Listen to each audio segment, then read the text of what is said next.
Hello everyone, I am Tacit and welcome to the Gems of War. Well, technically version 8.0. We're actually already in it. I'm not sure exactly when this update hits, but it was already downloaded, so we're here. 8.0 of Gems of War. So we'll be seeing what we could do. Obviously there isn't too much we can immediately do as far as the patch is concerned. A lot of what is taking place in 8.0 doesn't technically take place until the following reset Monday.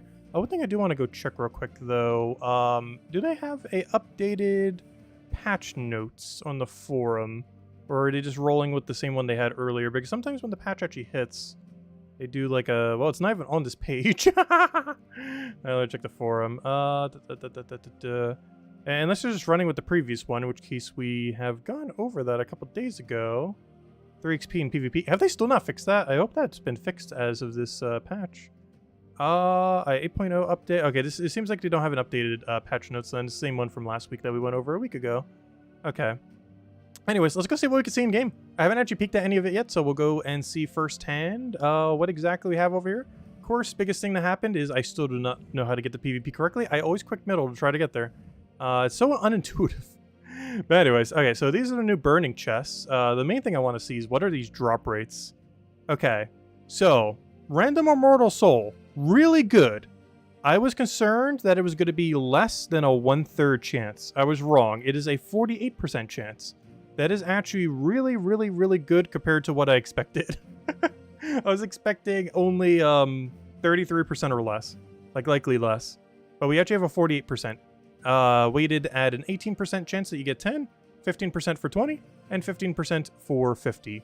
17% chance you'll get gold marks, 17% chance you'll get nothing, aka silver marks, and an 18% chance that you'll also get nothing, aka more VP for either this season or the following season. So honestly, these weights aren't too bad. The main one that you really want to see is nearly 50%. And as far as the two that you want to see, if you take the 17% in that is a 65% chance. So you have almost a 2/3 chance you'll get something that is not horrible, which is way better than I was expecting. I was expecting this to be like 80%, these to be like the other 10, and that to be like 10 or something. But no, that's not bad. 65% you'll get something good, aka the Immortal Souls or Gold Marks. Whereas, of course, everything else is not ideal.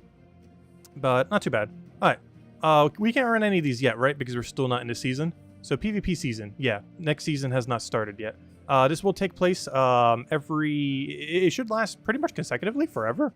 It's an 11-week period with no grace period. So we should always be in a PvP season once the first PvP season starts in 5 days, 6 hours, and 52 minutes from now.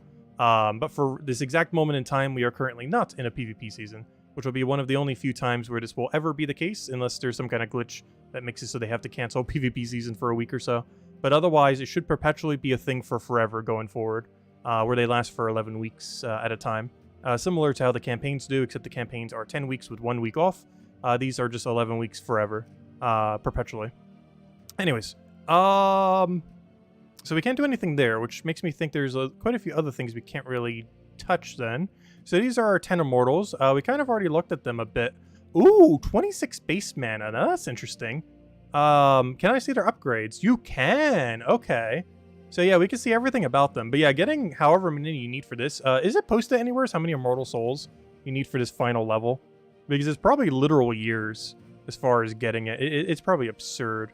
Luckily, you do get most of your benefit pretty early on. You have it fully traded by level 4, and you have every single unique from it by level 7, as in the pet and the weapon. So you have a good majority of its power by level 7. However, it does gain a ton of additional benefits here and there, going all the way to the probably most controversial one, which is however strong the awakened traits are going to be.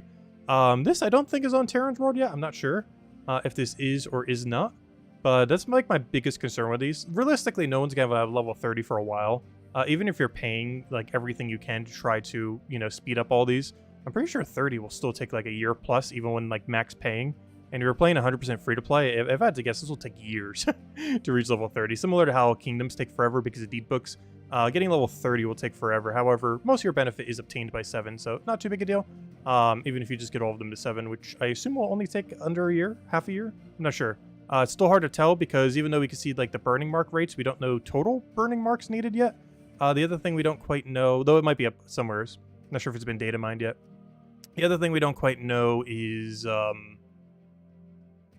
I guess mostly just that. I guess technically the task as well, because I don't think we can see the task right now. So under the, not PvP goals, that's the one, or the existing one. Okay, so under this PvP season, there will normally be a goals tab, and that goals tab, actually I could probably show it on the patch notes, but that goals tab, which is currently not here because the season doesn't start until Monday. Wait, is it not on this? Oh, is it during the video? I don't want to bring up the video just to go show it real quick. I thought there was like a screenshot of it here. Wait, was it on the preview? I think it was under the sneak peek. Wait, it might be here. Well, I can't quite see it here, but under season's goals, there's a bunch of things you can earn, like burning marks, tokens for whatever the new season immortal is, stuff like that. And that's going to be a good way to earn a lot of them, since all of them should be doable for free without needing any kind of extra anything. It's just simply rewarded for doing PvP, various things in PvP. So no actual resource cost. And you're actually going to earn quite a bit of it there because you only gain 33% of the total rewards from the season pass. Or, you know, from the kingdom, whatever you want to call this, the PvP pass. You only get 33% of these for free. The other 66% is paywalled by an amount of money I do not know, though I assume about $10 or less, I would hope.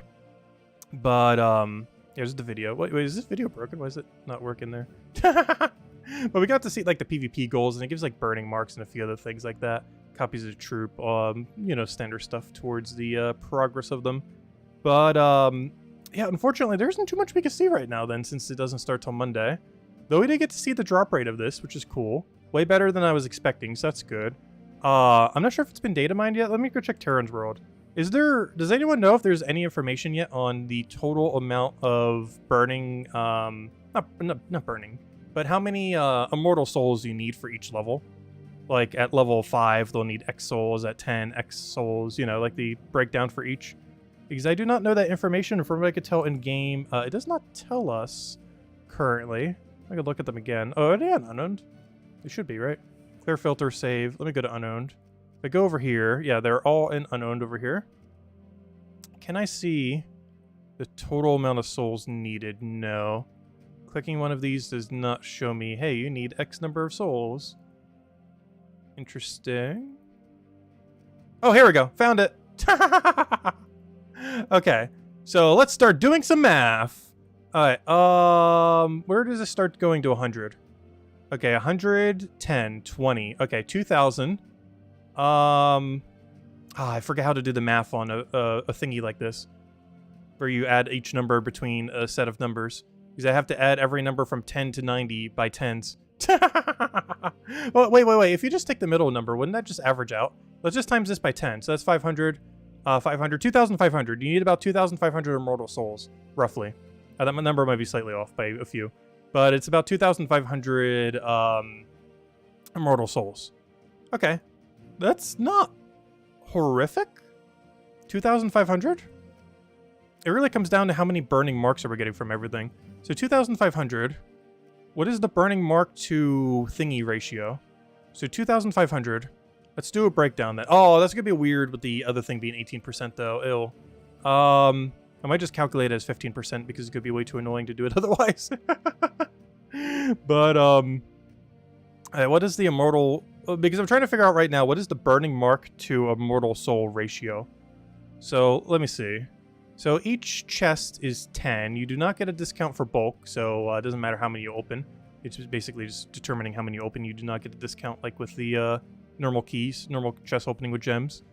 So, every burning mark... Let's see, 15, 15, half the time. So, half the time you're getting it. It does look like it averages a bit above 10. So that's not too bad. Looks like every burning mark is a few immortal souls. Let's say we can get like 1,000 of them per season. Oh no, is 1,000 a lot or not a lot? Well, that's gonna take forever if it is. Yeah, it's 2,450 total. There we go. Exact math. I just did the ultra guesstimation. But honestly, this isn't too bad. 2,450 to max them. And each burning immortal soul is like worth a few immortal souls. Like each burning mark is basically a few immortal souls. Is what it ultimately comes down to then. That's not too bad. Of course, they will be split evenly amongst everything. Also, was it said how many you need to just get the troop, or do you just get it automatically? That was one thing I didn't fully understand. Do you actually have to roll the troop, or do you just get it after having a certain amount of immortal souls? Unlike regular troops, immortals can only be unlocked or gain levels by earning and spending their immortal souls. Immortals unlock when a player earns 10 of its immortal souls. Okay, so this is what I thought. You know how easy this is going to be to get them? 10 immortal souls only? To unlock an immortal? These are basically just free mythics. We're basically just getting 11 free mythics added to the game because we're going to be getting a new one, assumably, as soon as next season starts as well. Which I'm still not sure if it's going to be one that already exists or a new one, but assuming it's a new one, it'll be 11 immortals. But, it's 10 immortal souls per immortal. Yeah, that's just to unlock them, right? Because that's basically free. Yeah, that's going to be absurdly easy. Like, you'll have every immortal within the first season. Like, within the week of playing the PvP season, you will have every immortal. Because if you only need 10 of an immortal, and their drop rate is this high, that's basically 11 free mythics. Or 10, depending on how many we have. Obviously, we have 10 right now. I'm not sure if we're getting a +1 in next season, on season 1.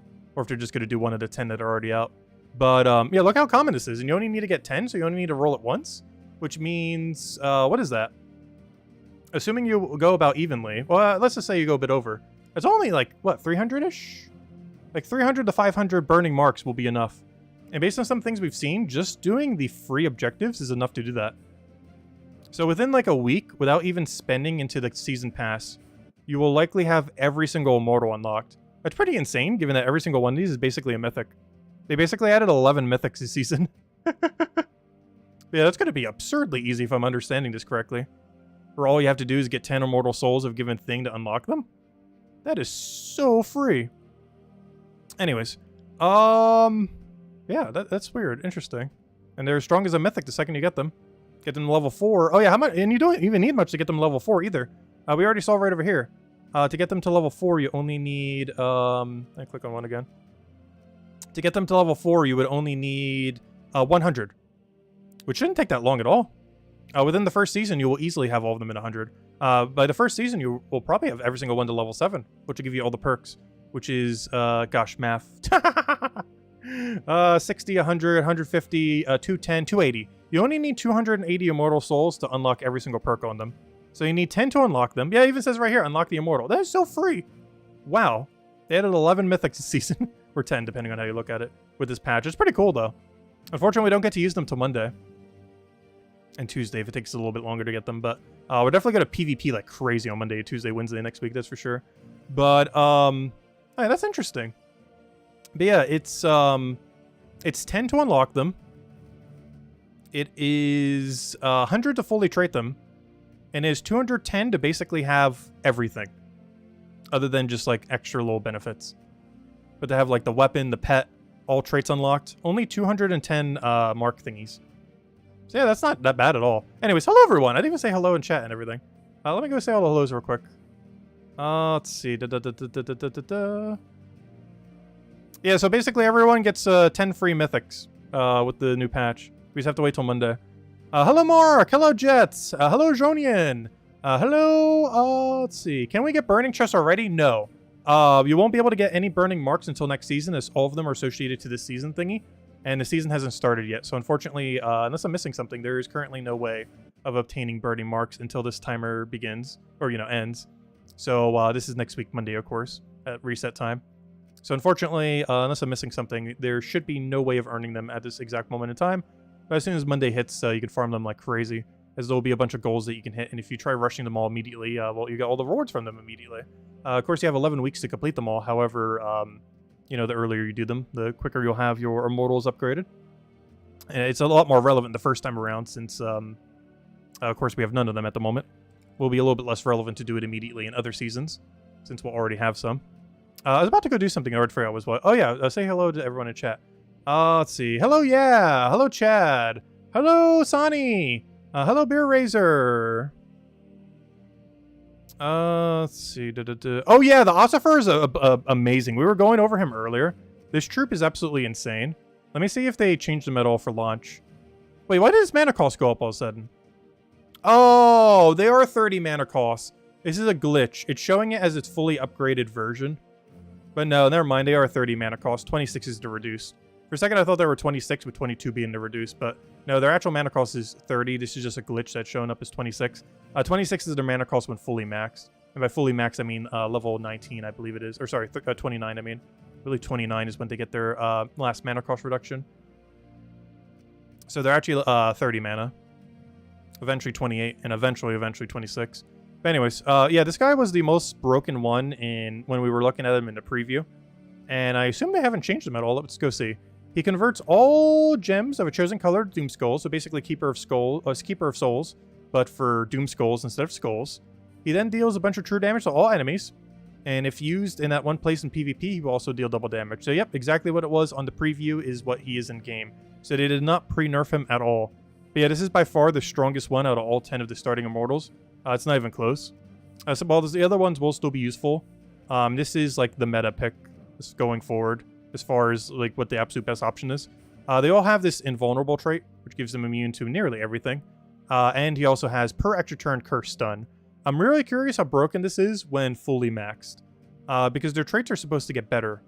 And the only thing I can think of that's better than curse stun a single enemy is curse stun all enemies, which would make him so broken beyond belief, beyond what he already is, if that is actually what it does when fully maxed.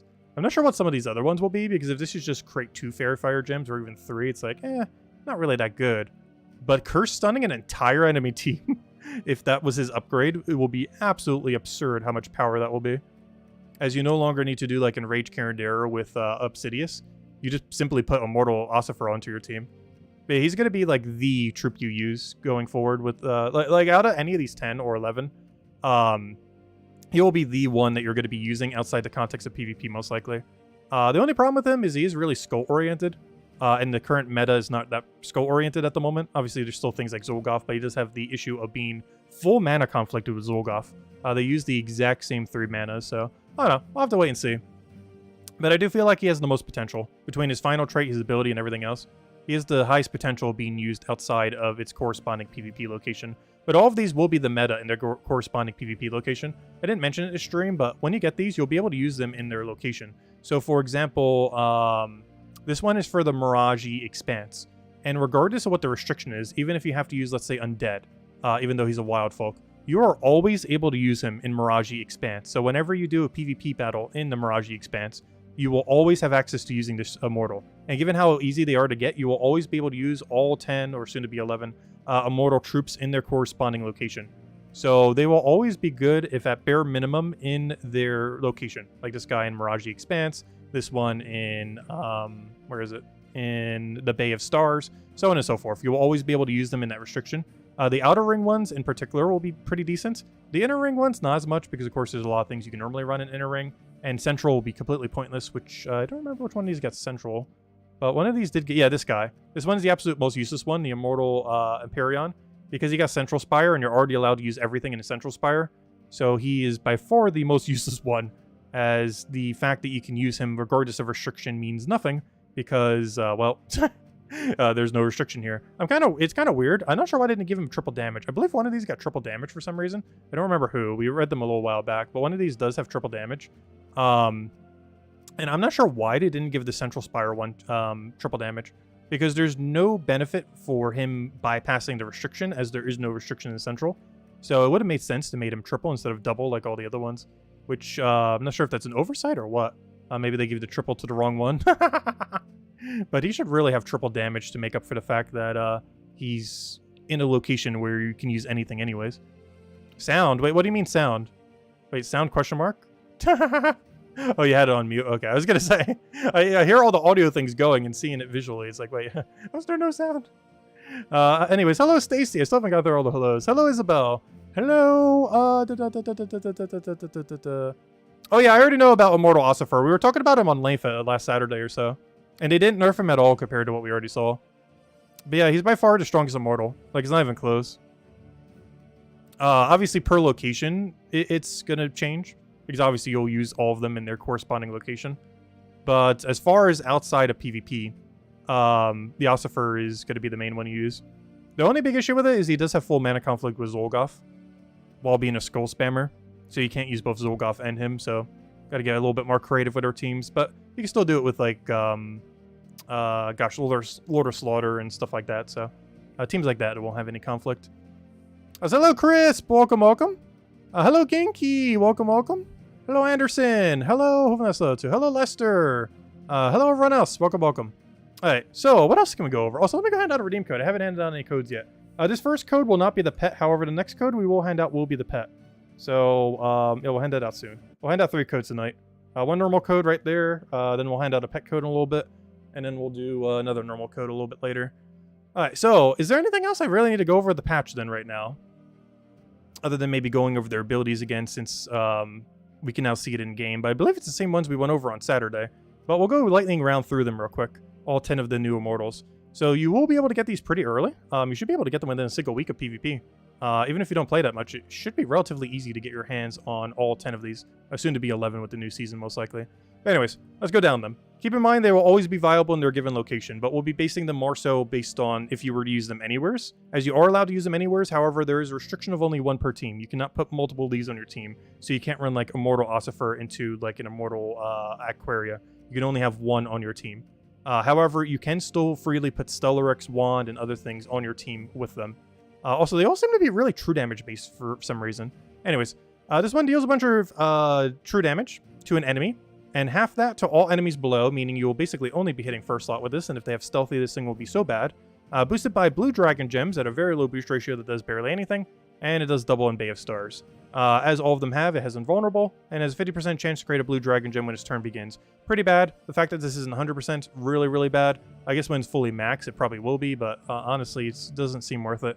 Other than in Bay of Stars, you're probably never going to be using it.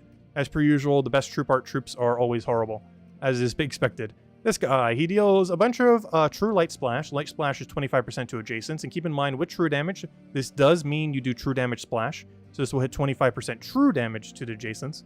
This does it to 4 enemies, meaning his effective damage is actually pretty high. However, it does seem to do less than 1-to-1 based on his magic, which is probably the biggest thing holding him back, and is rather unfortunate. As we can see here, it looks like he's doing a fraction of his magic. I can't quite tell exactly, but it looks like 0.6 or something, with some kind of base value. Hard to tell exactly. But he's definitely not doing his full magic and value, which is kind of unfortunate. However, he is doing full damage plus 25% to the 2 adjacents, basically doing 150% damage, ideally, for all 4 hits, though some of it might get wasted if it hits on first or last slot, or if there's dead troops in between. But I think the biggest issue with him is just the fact that he doesn't do 1-to-1 on his magic. If he did, he'd probably be viable outside of his PvP location. But beyond that, all he does is explode 5 gems of a chosen color, which isn't that much. There's already troops that can do that, that can do similar abilities. Even things like Queen Zachi and stuff will probably almost be better than him in a lot of situations. Maybe not better, but they both kind of serve the same purpose. He just does it as true damage instead of as physical. And I would say that the other thing would be easier to obtain, but now that I'm saying it, all the immortals are going to be pretty free to get, so... I don't know. I just don't really see much of a use case for this. And he has a bit of a similar issue, though this is a little bit better, a potion gem. 50% chance to convert a red gem into potion gem. The only problem with this is since he's converting a red into a red, you will never get alignment off of this. You will simply have a potion gem on the board that you can then go explode, destroy, or something else. You can never get alignment from the gem being created as it's being overput onto a already existing color. So you're not getting any color alignment, unfortunately. But potion gem's always good. Plus the red does feed into himself. Mortal Pyrion, probably going to be the absolute worst of these 10, mostly because he's from Central Spire, and you're allowed to use anything in Central Spire. As far as his actual ability, he does a bunch of true damage to 3 random enemies, boosted by burning gems at an amount that is irrelevant. And if used in Central Spire, he'll do double damage. Pretty underwhelming, not really much of a use case for it. He does create 2 burning gems when his turn begins, which isn't awful, but since you can't use multiple of him, I don't really see that being too good, unless you're using with other things that also create red gems per turn. Next, we have Mortal Libera. This does a bunch of true damage to all enemies, so the first full AoE one, though that does mean it can be countered by Submerge. If used in Gearhorn, it will do a double damage, and it gives a bunch of life to all other allies, which is unfortunate because that does mean it does not gain life itself, meaning it will itself eventually die, and is boosted by Angel Gems. Overall, not really worth it because there's no extra turn potential, unlike other things that could do similar to this. It does get to create a bunch of Angel Gems, but that could probably backfire more than it will ever help. The problem with Angel Gems is it doesn't actually count as any color. You have to actually destroy them and everything. The enemy could easily get value from it. You already have Invulnerable, so something with Invulnerable having Bless doesn't really do too much. Overall, not really that good. We are pretty much never going to be using it. Next, we have ourselves Immortal Lucifer. It explodes 5 gems, dispels all enemies, and then deals 0, basically, to 80 true damage to them. And if used in Summer Isle, deal double damage. Overall, really bad.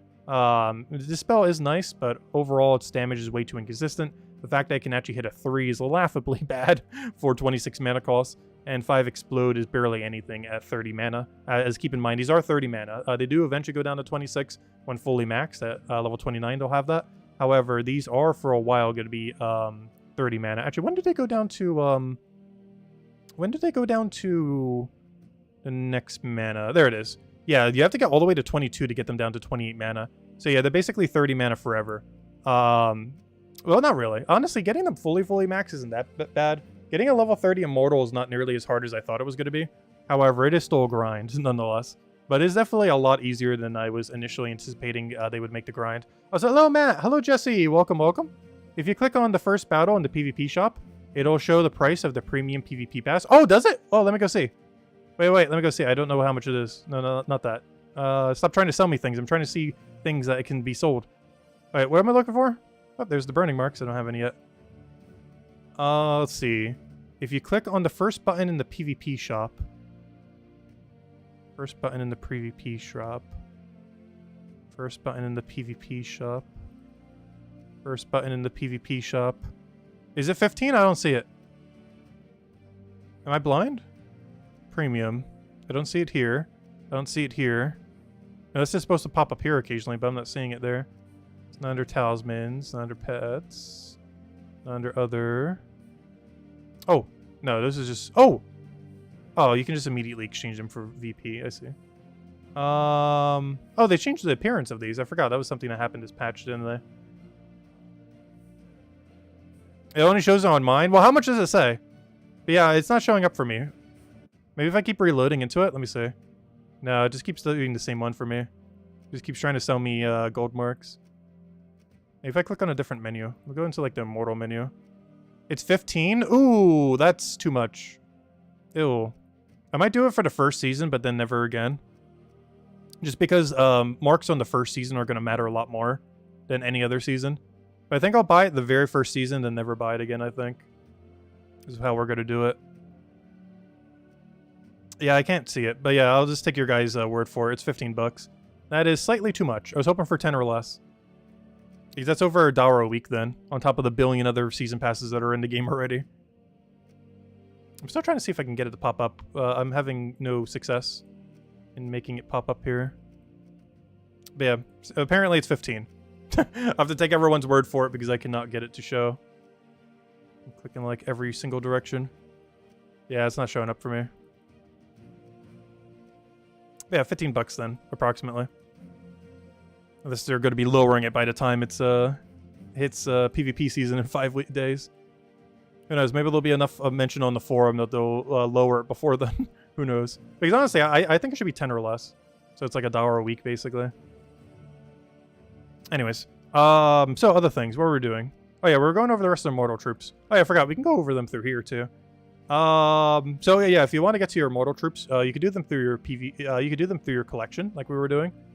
Like we can go to Unowned here and obviously get to them this way. However, you can also get to them through the Immortals. If you simply just click the Immortals over here, it shows you all Immortals you currently own. And what does this do? Right, that just brings you to an external link on their website. Anyways, this thing's useless. Okay, let's go into the next one. Okay, so Immortal Ossifer. This is by far the strongest Immortal out of all 10 or 11 that exist. This is by far the strongest by 1.5 miles. It is basically Keeper of Souls, but for Doom Skulls instead of normal skulls. It deals a bunch of true damage to all enemies, and it's double if it's used in that one location. So it has basically full AoE true damage into controlled Doom Skull Convert, which is the first of its kind. We have double converters, things that can create a lot of Doom Skulls, but nothing that can just mass create them exactly where you want them onto a specific color. And all of them too, so you don't have to worry about any inconsistency. And that also mana accumulates back and board clears, and it does all that other benefit. But it also has Curse Stun, being the most viable way to Curse Stun in the entire game, as is invulnerable into Curse Stun, making it by far the most consistent way other than like casting with Wand or something. But, you know, like using... the only more consistent way, currently, is doing Curse off of Wand while using Elementalist. But beyond that, this is by far the most consistent way to Curse Stun with one single thing on your team. With the second best, or even best, technically, it being Wand doing Curse while using Elementalist. But this is on that kind of level, and it's a troop, so you don't even have to sacrifice hero. You can use something completely different on hero and not even need to. Like, you don't need to use wand or elementals on your team. You can just plop this onto your team and it will do that. But yeah, this is by far the strongest immortal. It's not even close. It's stronger than like all 9 of these combined, pretty much all 9 of the other ones. Anyways, this does either 0 damage to about 80 to an enemy and 3 random enemies. Boosted by bleeding enemies at a ratio that doesn't matter. Why are all these getting such useless boost ratios? Why is every single one of these boost ratios so pointless? I guess because it's supposed to be usable by newer players, but gosh, endgame players, you're gaining no benefit at all from this boost ratio on any of them. If you use in Broken Lands, deal double damage.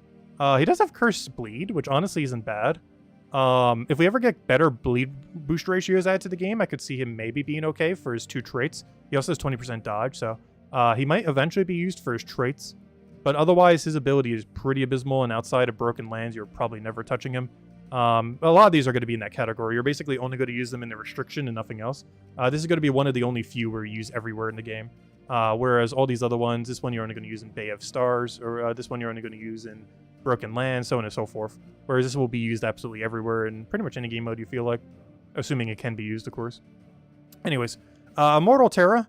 This deals heavy True Splash, so this does 75% to adjacent. So similar to the other guy, he does not do 1-to-1 based on his magic.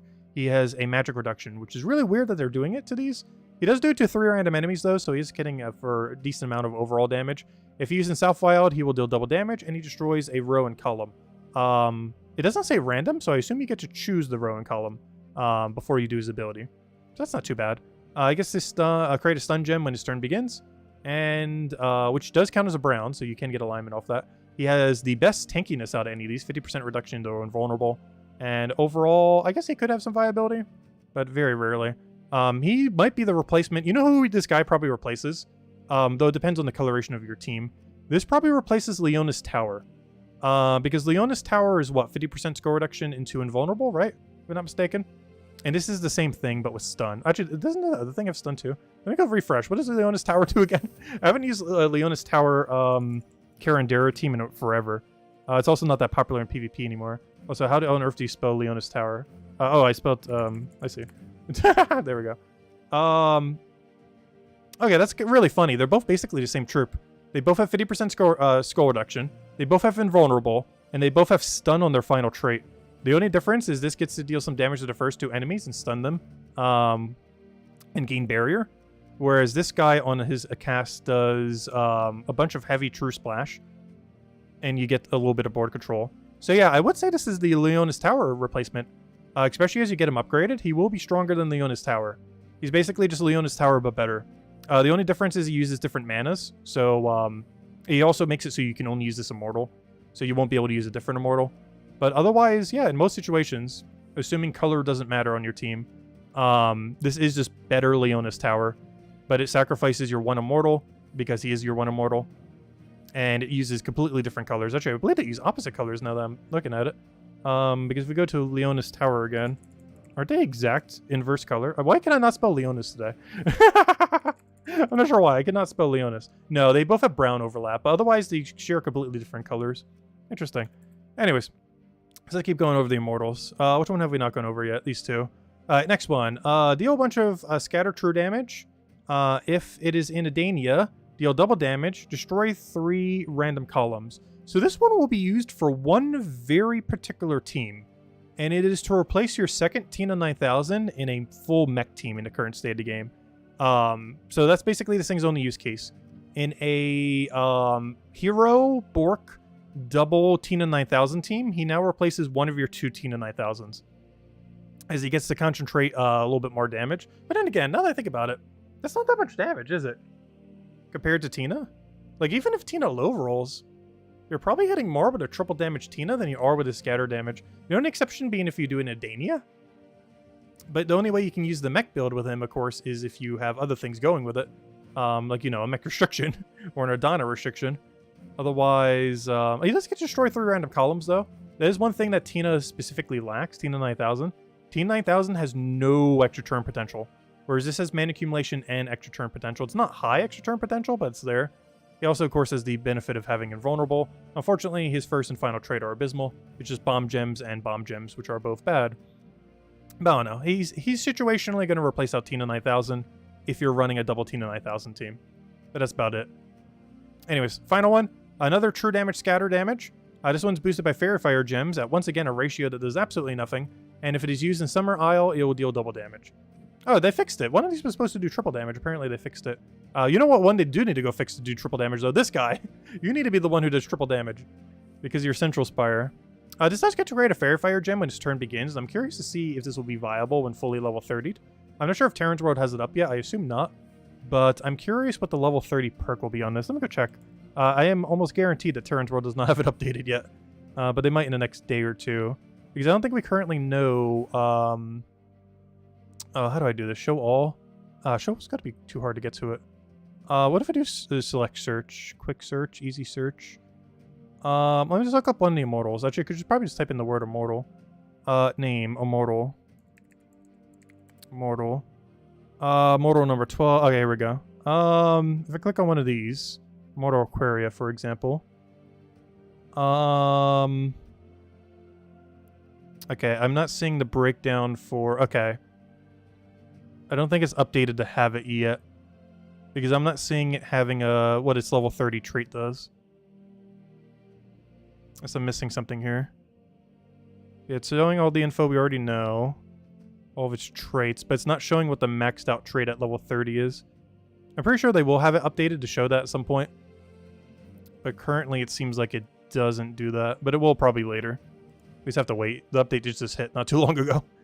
But yeah, those are the Immortal troops. And we're probably getting 11th one with the next season happening in like 5 days on Monday reset time. But anyways, let's go hand out the Super Mega Code. Let's go hand out the pet. But yeah, is there any other questions? Anything you guys want me to go over?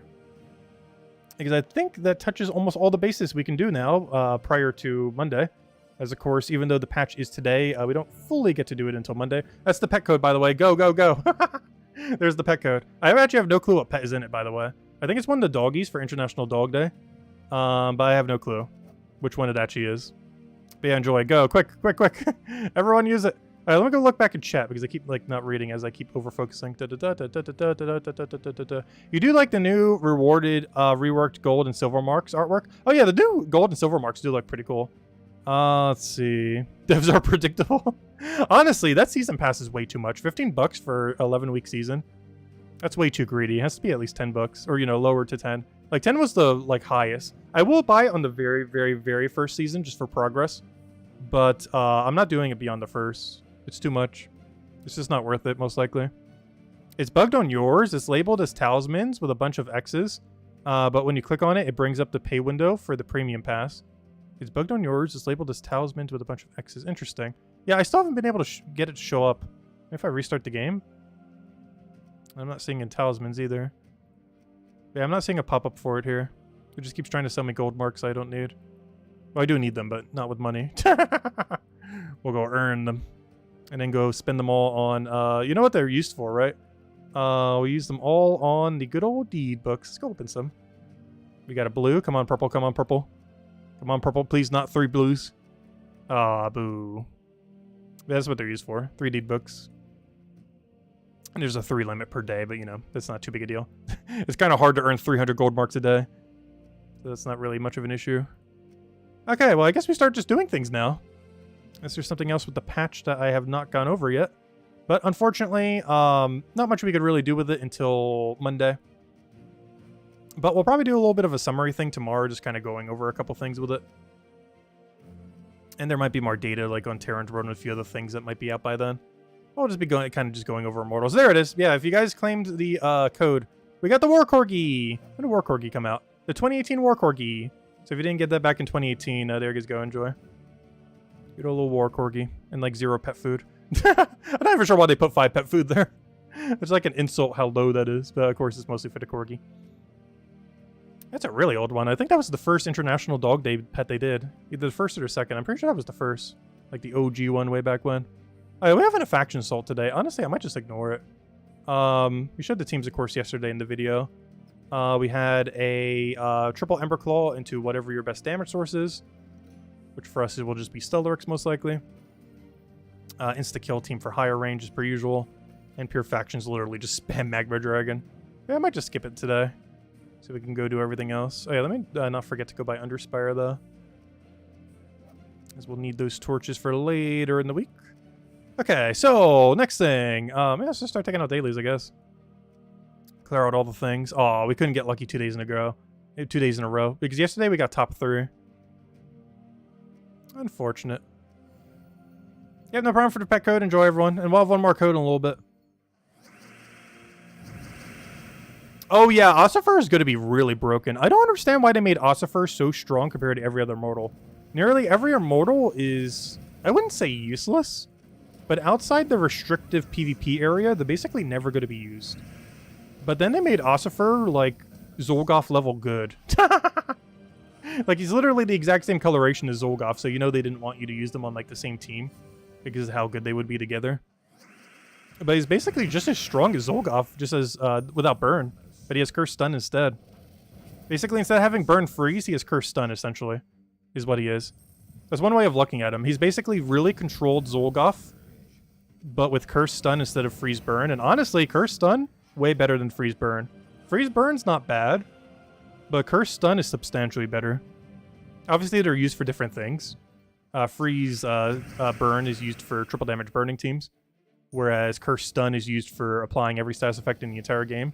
The only thing I can see being a little bit of a downside for Ossifer is you cannot curse or stun immortals, as well as similar troops.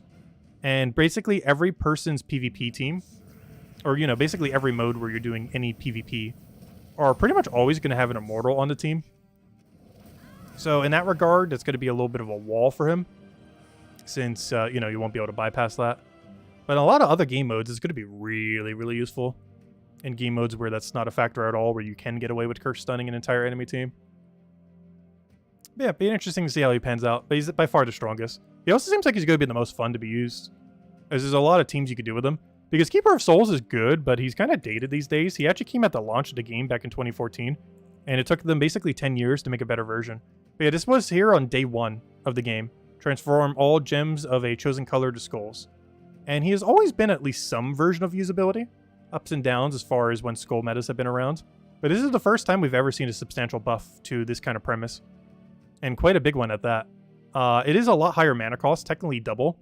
But it can be lowered by up to 4 way down the line. And beyond that, it also does a full true damage hit on top of it, while having much better traits, having both Invulnerable and the Curse Stun.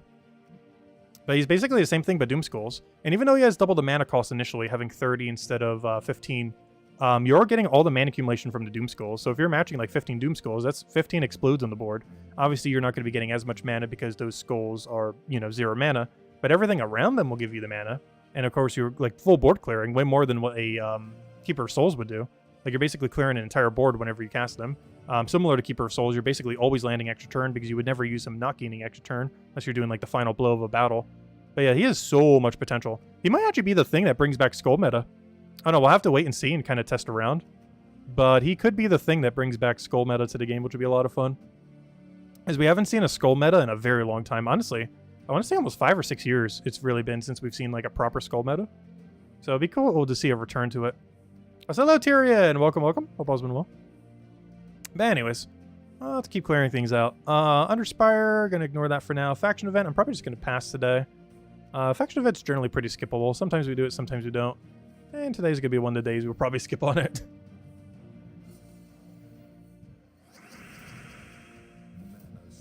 Though we could do it. It's as free as free gets. We can use triple tuck shotgun to Stellarix, but I don't know, we already use that for so many other things.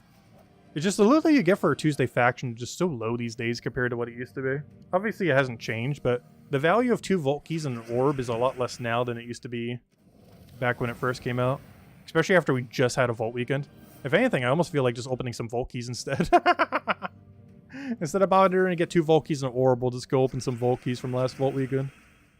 As we still have a lot to crack through since we had, we got exactly 300 last season, or last Vault Weekend.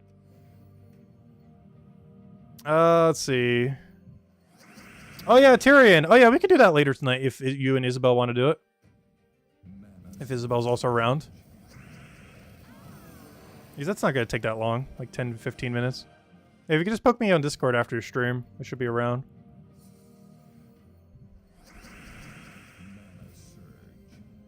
Assuming you two want to do it tonight.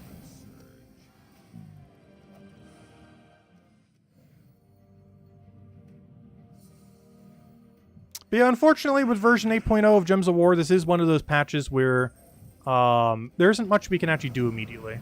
The season doesn't start until this Monday. So until this Monday, a lot of it is just looking at the new Immortal stuff. We can't actually touch, only look. But on Monday, we'll be able to go use all 10 and or 11 of the new Immortals. Which I'm still haven't... Has that actually been confirmed yet if we're going to have 11 on Monday? Because that's one thing that's been really confusing with me with this patch. Is they said that we're going to get 10 Immortals, but they didn't really say if that includes or discludes the first season. Because every season, they mentioned they're going to add a new Immortal. So does that mean we're getting an 11th Mortal? Because during the preview video, it showed one that already existed, the Burning one, which means there will still only be 10. Or will they actually add one this Monday, making it 11? I'm not sure if they've clarified that anywhere, because I'm still not sure if we're going to have 11 Mortals on Monday or 10. As in, they'll just make one of the 10 that currently exist, or are about to exist on Monday, as one of the first 10? Or are they going to make a new 11th one? I don't think that has been confirmed yet. I sure hope it's a new 11th one, but I guess it's not that big a deal if they just take one of the 10 that are already there. But my guess would be that there will be a new 11th one, but they keep mentioning that this is going to be 10 and not 11. Which is what I'm confused with, but I don't know. That's something we'll figure out on Monday. It'll be very obvious instantly on Monday. If it is 10 or 11.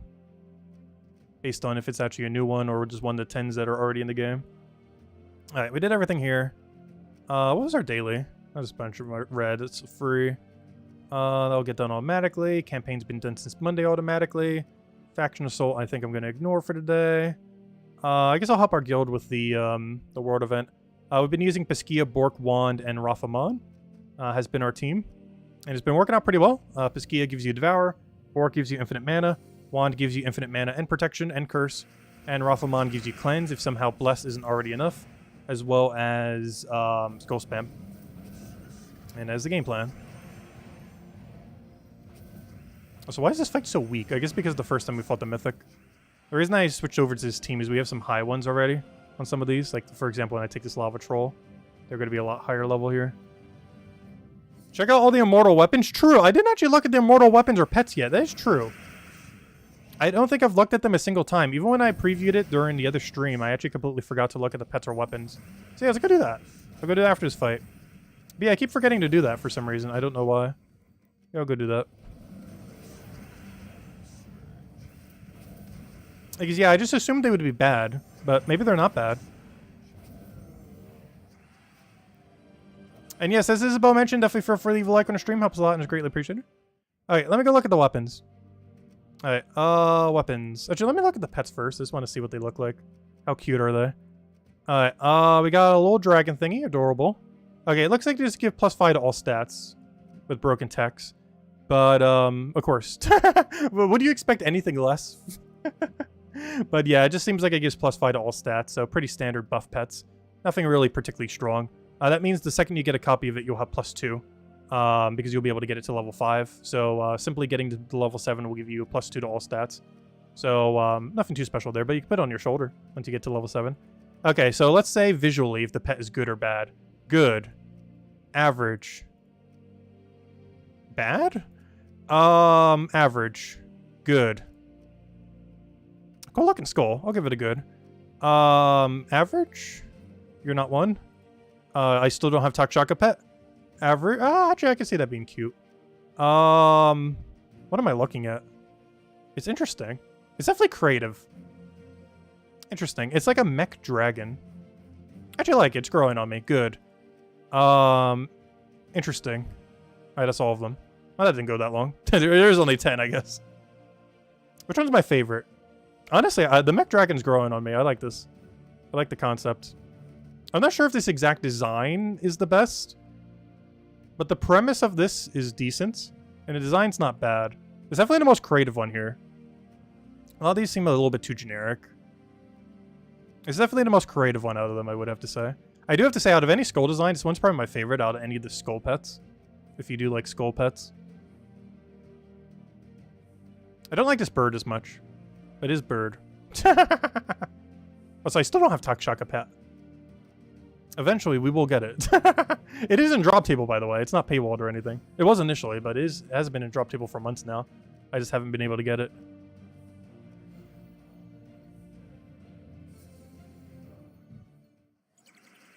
Xbox doesn't have the 2 new achievements. Oh yeah, I forgot. What are the 2 new achievements? Let me go peek. Oh wait, can I not even see them here?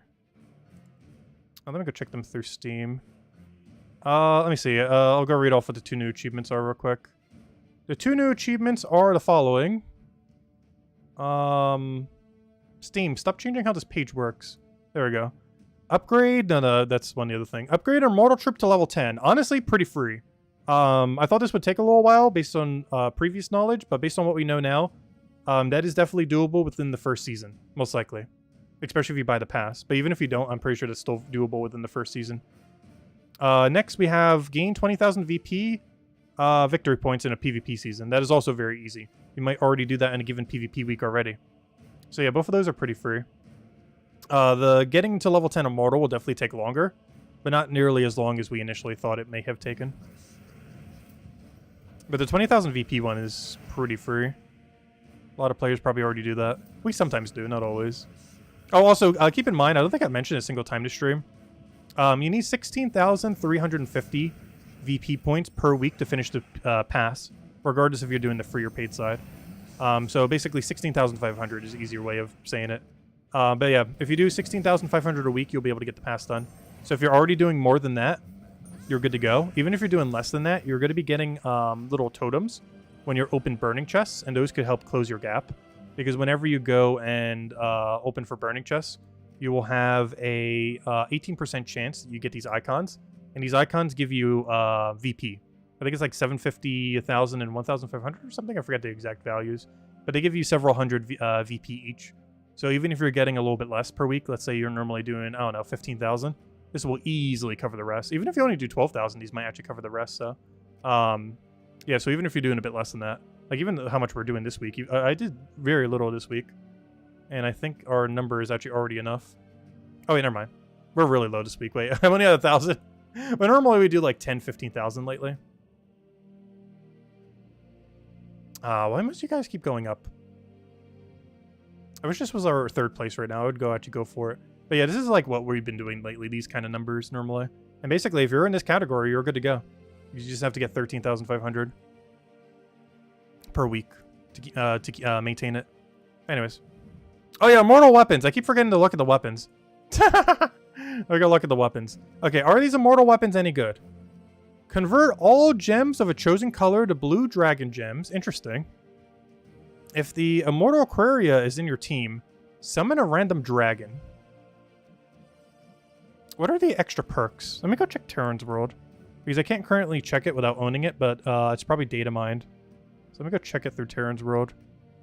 Oh yeah, they're already all owned. Let me check it through weapon spoilers. No, let me check it through search and type in. Are they all called immortal something? No, that's a problem. That is a problem. I guess I could just type in the word of their thingy. So Aquaria.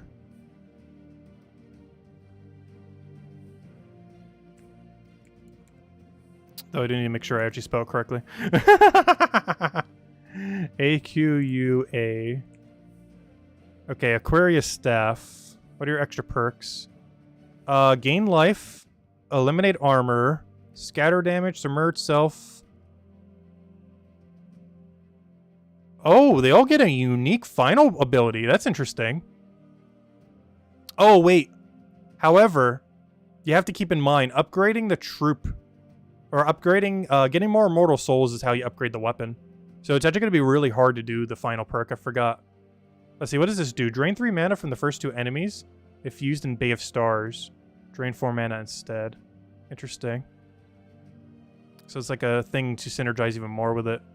Just search Eternal. Oh, do they all have Eternal in them? Oh, that would work. Wait, they don't all have Eternal. What's this one, though? Internal Flame. Oh, never mind. That's the weapon that used to be meta back in the day. And that's also not it. Alright, we'll look them up one thing. Search Immortal on weapons and spells. Weapon and spell, weapon and spell, weapon and spell.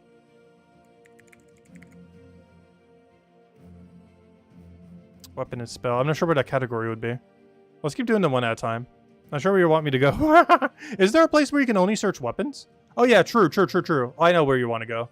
Okay, I know what you're trying to say now. You're trying to go to show all weapons, type of mortal, and spell. Aha, true. Yeah, those will make this a lot quicker, won't it? Though it will take a little while for it to load. But once we get in, type of mortal here. Alright, thank you. Yeah, that will work. Okay, perfect. Thanks for that. Okay, so let's go see what all these do. Alright, next, the Capricorn one. Deal magic times 2 plus 3 light splash damage to an enemy. If the thing is on your team, knock them back to the back. Okay, nothing too good. And they seem to all have a mana drain. They seem to mana drain the first 2 enemies by 3. And if used in their corresponding location, they do it by 4. What are his extra things? Gain armor, gain magic, deal 5 scat. Okay, why do they all have such bad effects? Like a random status. Alright, next we have the Emperor Rion's mace. Dispel all enemies, not bad. Create 9 burning gems, also not bad. If a Mortal Empyrean is in your team, create 5 more. Hold up, that's actually not bad. That's 14 burning gems? Unfortunately, it's 14 burning gems for 20 mana cost purple weapon, though. If this was a red weapon, that would be really good. The fact this isn't a red weapon is holding this back to the point it probably won't be used. But let me see. Gain armor, enrage, light splash, flaming, and give 2 mana to all allies. Plus 1 if used with the other guy. Interesting. So this one gives mana instead of drain mana. Next we have Glacia's Lattice. So far, none of these have been viable yet. This cleanses all allies. Creates 9 freeze gems. And if a Mortal Glacia is in your team, create 5 more. So similar to the other one, but once again, freeze gems are blue, not green. Let's see. Vital does nothing. 2 mana to all blues, not bad. Though once again, it is not a blue. And freeze the first 2 enemies if used with Winter's Reach. Freeze a random enemy. That does mean it can technically freeze 2 enemies still. This might read as freeze 3 enemies, but it's freezing 2 and then a random one. So that random one can refreeze the 2 you already froze. So that's a little unfortunate. It's not guaranteed that it'll freeze 3. It could freeze 3, but it could also just freeze the 2 and just refreeze one of them. Alright, apparently some of these are placeholders for upcoming weapons. Next we have Labria's skills. Deal. So none of these have been viable yet, which is what I thought of the weapons. I assumed they would all be dead content. And so far, I have not seen one that says otherwise. Though the one that will be really interesting is Ossifer's Edge, because the troop itself is actually useful. So if Ossifer's Edge with him is good, that's going to be kind of insane. So maybe that's the one that will be the redeeming one. But anyways, let's keep going. Deal magic times 1.5 plus 2 damage to the first and last enemies. Boosted by angel gems at a ratio that is still useless. Why do all these have such useless boost ratios? And if Mortal Labria is in your team, bless all allies. It's a bit better, but still bad. What's this? Chaotic, doesn't do much. Draining is okay. Drain 3 from first enemy. Give a bunch of extra mana to all yellows. Once again, it is not yellow. And what's this? Gain 3 to a random skill. No, that's not useful. And plus 1 if it's used with the other thing. So far, all these last abilities have not been too good for how hard they're going to be. Because just to put it in perspective, you know how far you have to go to get the final ability? This is how far you have to go. Like every single time we see that final trait there, this is how far you have to go to get that final trait. 27. You have to get an Immortal to level 27 to get that final perk. That is very far. Like very, very far. Like yes, getting to 30 is not going to be as hard as we thought. Or to 27. But it's still a while. That's not like a quick endeavor. But anyways. And for how little all these extra effects are doing for them. What do we now? Lucifer's Blade. Deal magic times 2 plus 3 damage to an enemy. Boosted by barriered allies. At a ratio that is slightly better than we've been seeing. But still not the greatest. If Immortal Lucy is in your team, explode 3 gems. Okay, that's okay. I don't really see it viable enough to being used for 20 mana cost. Using only 1 color though compared to what currently exists for weapons. Barrier itself. Gain 1 to all skills. Give 2 mana to all allies. If that includes yourself, that's plus 5 mana to all allies. Right? No, never mind. I thought you also had the mana thingy. Never mind. Yeah, so that's plus 3 mana to all allies per cast. For 20 mana cost, it's not really worth it, though. Okay, now here's the true one. Ossifer's Edge. The one that this is associated with is by far the strongest troop. Let's see if this is the strongest weapon. Convert all skulls to Uber Doom skulls. Alright, let's stop reading downwards. Is this good? No, but it is really funny. There is technically a troop that kind of does this, if I'm not mistaken. That's from Drak'Zum. Let's see if I can find him real quick. There's actually a troop from Drak'Zum that does very similar to this, if I'm not mistaken. He's never used, but that's just because everything else about him just isn't worth using. But if there's enough of extra perks beyond it, could make it viable. Convert all green gems. No, that's not the one. Where's the guy? It's this guy, I think. Transform all skulls to Doom skulls is the ability we currently have for 11 mana cost while having a small little damage poke. And he's currently not used because this is not viable enough.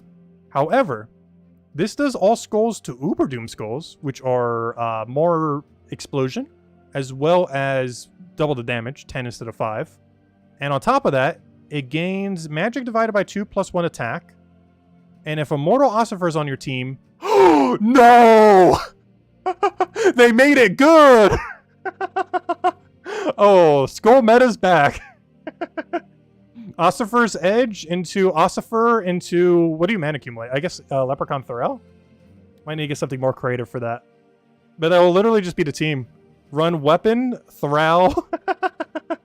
Run this weapon, Thrall, Ossifer, and Leprechaun will be my replacement now for this team right here. Oh, this team. I'm just going to feel sad getting rid of this team. But you know how we do like Thrall, Leprechaun into Zolgoth Catharix and other teams like this, like Triple Damage Burning Hero and stuff? But now what we're going to do, it's going to be Hero in first slot using Ossifer's Edge, Thrall, or any mana accumulator. Then you use Ossifer himself as Zolgoth, basically, same color.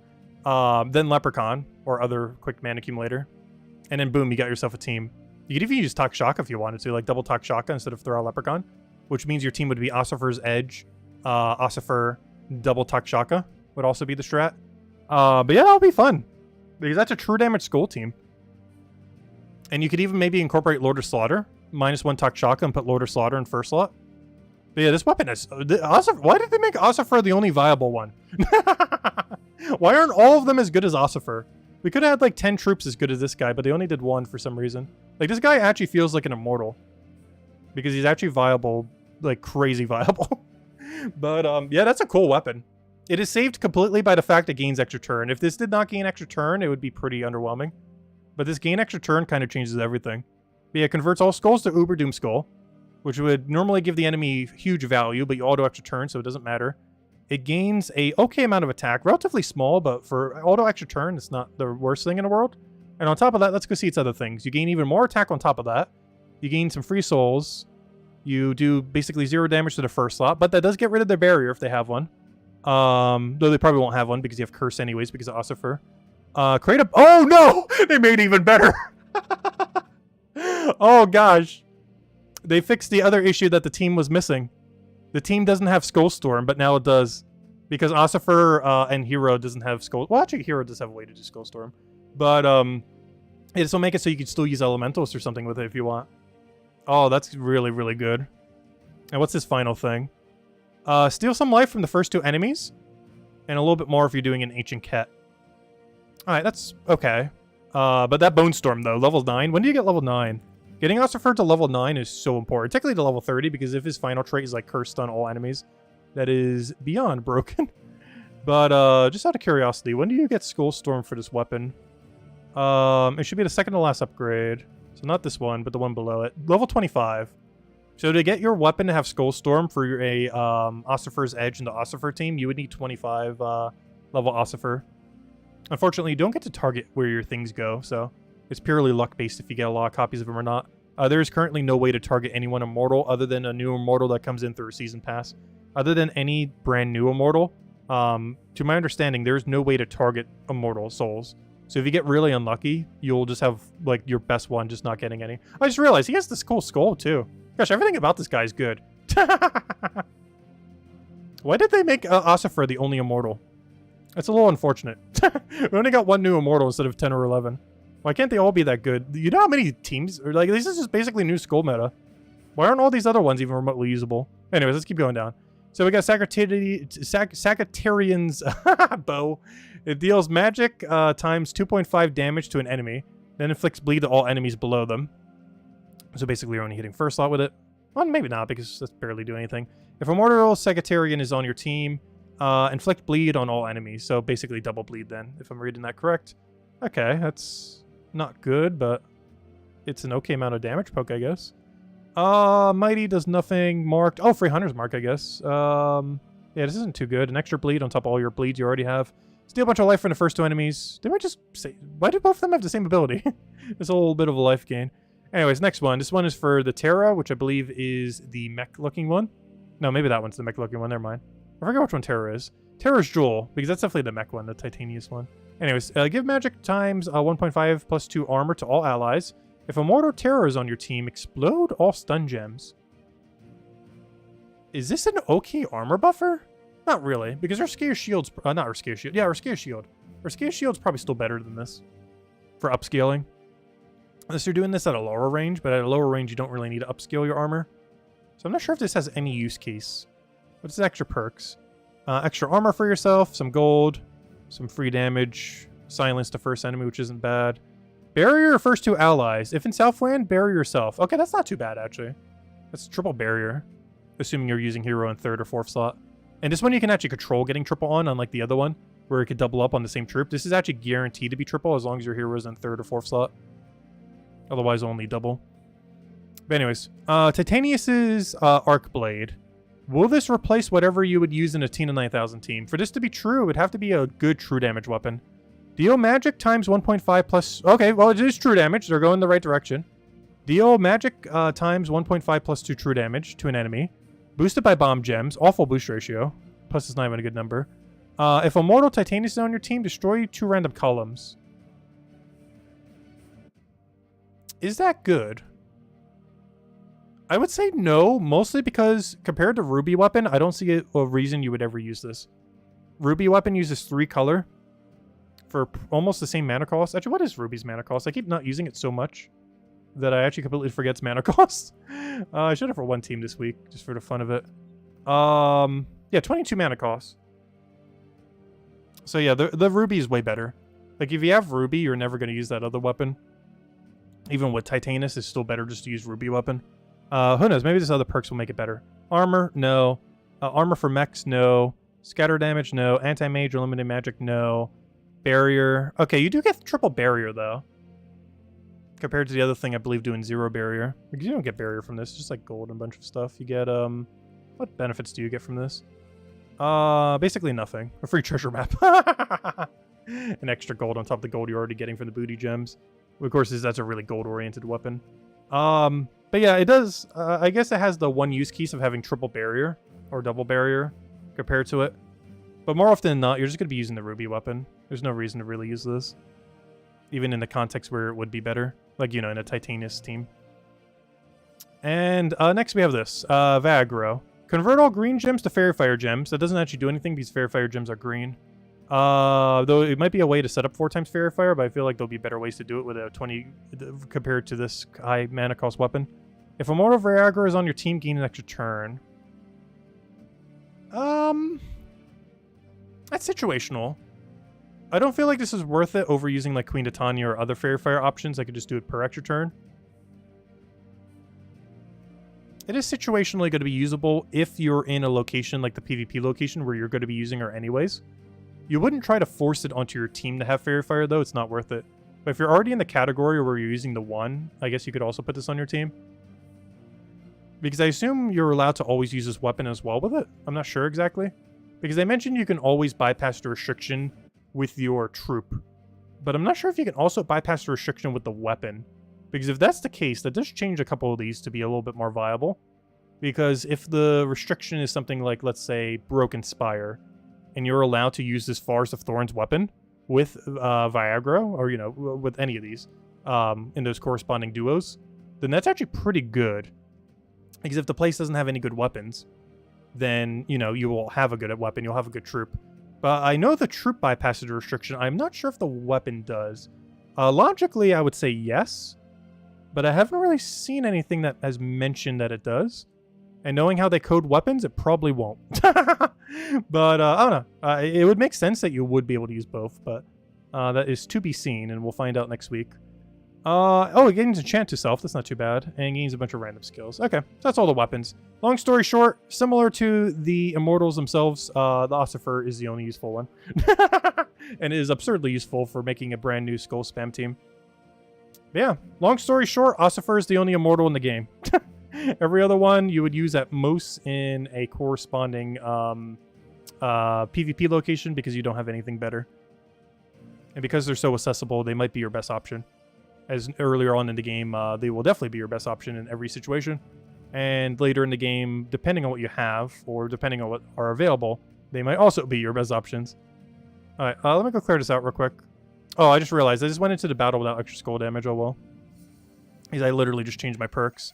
Oh, and I got a Valhawk too. Unfortunate. This would actually be a good time to not get a Valhawk since I don't have the perk set right now. But honestly, we have so much damage, I don't even think having 200% extra skull damage is even going to matter this fight. We'll find out. And so far, it doesn't seem to matter.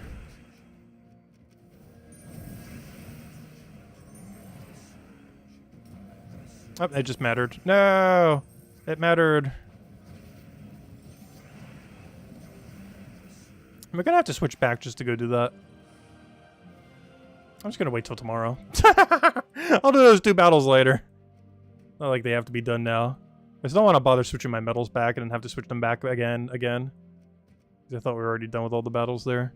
Alright, I think the only other important daily we have left is PvP. That and hidden the... How have we not done 100 kills yet? But let's go to PvP. Unfortunately, you can't do any progress towards the next season yet because it's not next season. However, if you do want to still make some progress on next season, there is one thing you can do. Of course, your Valhawk daily. Doing your battle here. With your Valhawk and going and getting your 3 Valhawks will give you VP tokens. And those not VP tokens, what are they called? They're called VP talismans. These give you double VP from battle. And you can just stack these until... I already did dungeon earlier. But you can stack them until next season in 5 days on next Monday. So that's definitely something worth considering. If you haven't been already. We have been for a while now. I think we're almost at 100 of them now. Yeah, they made Ossifer absurdly good. They only made 1 Immortal. Even though they added 10 to the game, they only made 1, and it's called Ossifer. He's the only one that actually feels like an Immortal. Because they were basically supposed to be like a rarity above Mythics. But Ossifer is the only one that feels like a rarity above Mythic. Every other one is just barely Mythics. Like, they're worse than Mythics. Like, they're worse than some Legends. If not using the PvP category... The average Immortal is worse than a average Legendary troop in the current state of the game. For reasons I do not know. Ossifer is the only one that actually feels like an Immortal. It's basically alternative Zolgoth. Which was the first boss troop that felt like a boss troop. As well as just the first boss troop, period. But that was kind of like the precedent of like higher rarity, was Zolgoth all the way at the beginning. And now Ossifer is the same thing for Immortals. Like, Ossifer is what every Immortal troop should be. Similar how every boss troop should have been like Zolgoth in one way or another. In overall viability, but they never were. With a few exceptions like in Rage Carador and such. But the average boss troop was nowhere near as good as Zolgoth. Similar to how the average Immortal troop is nowhere near as good as Ossifer.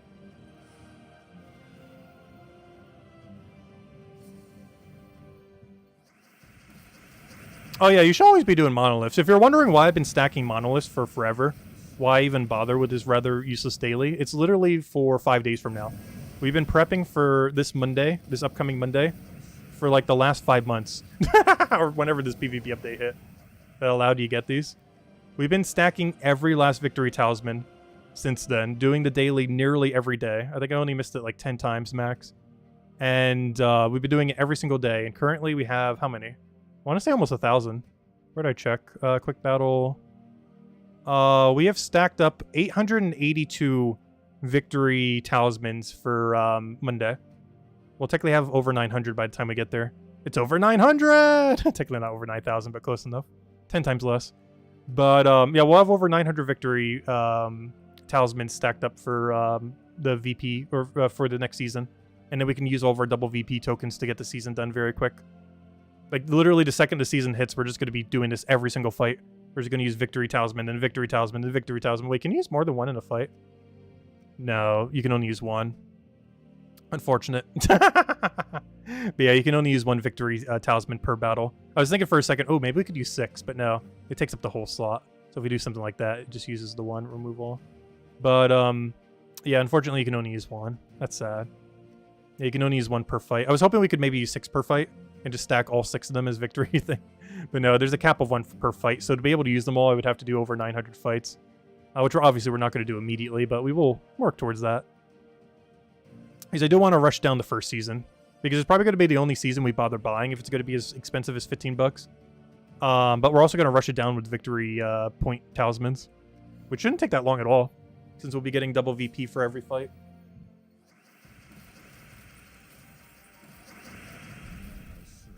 But that's what we've been stacking them for. Also, hello, Cynical! Welcome, welcome.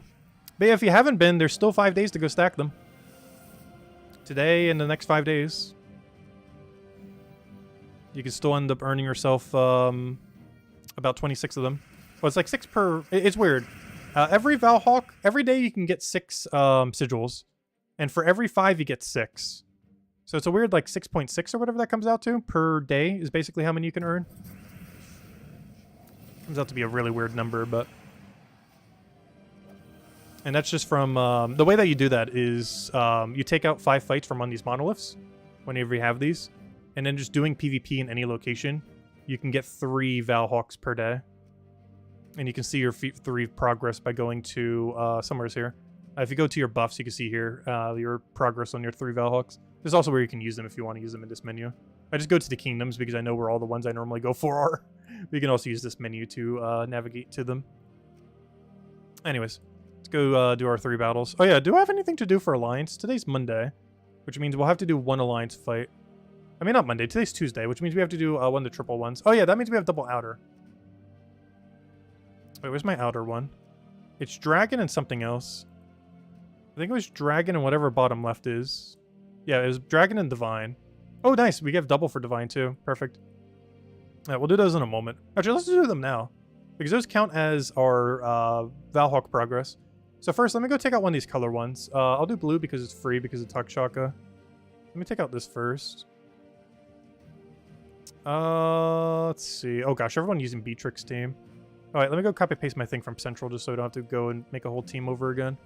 It's way quicker if I just grab this. Boom, boom, boom. Copy. Bring that over here because it works in blue as well, conveniently. And there we go. All right, let's go take them out. So we'll do 5 here. And then we'll go take out the things where we can actually go earn the Valhawk. I hope all's been going well. Cynical, welcome, welcome. Have you gotten to try out the new patch yet? Well, I say that as if there's anything to even try out.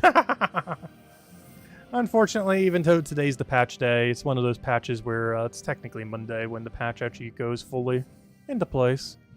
I always wish patches like this had more to do the day of. There's a lot that we could still look at, if nothing else. And we got to confirm some things that, honestly, if the season pass is 15 bucks, that's probably the worst part about this patch.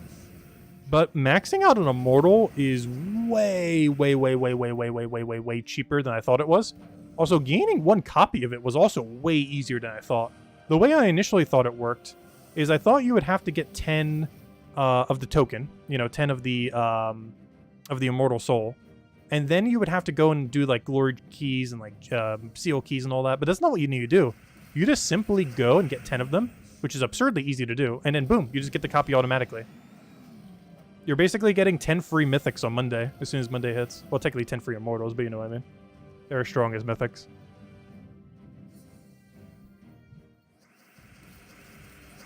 Yeah, unfortunately, only one of them is good. Only Ossifer. He might bring back Skull Meadow, though, which will be fun. Skull Meadow hasn't existed in a very long time. But beyond that, yeah, there isn't really too much you could do. Most of them are not going to be used outside their categories, other than Ossifer. Ossifer's weapon's also pretty insane. It's an auto-extra turn attacking weapon that creates Uberdoom Skulls. Well, technically replaces your skulls with Uberdoom Skulls. But it's still really strong.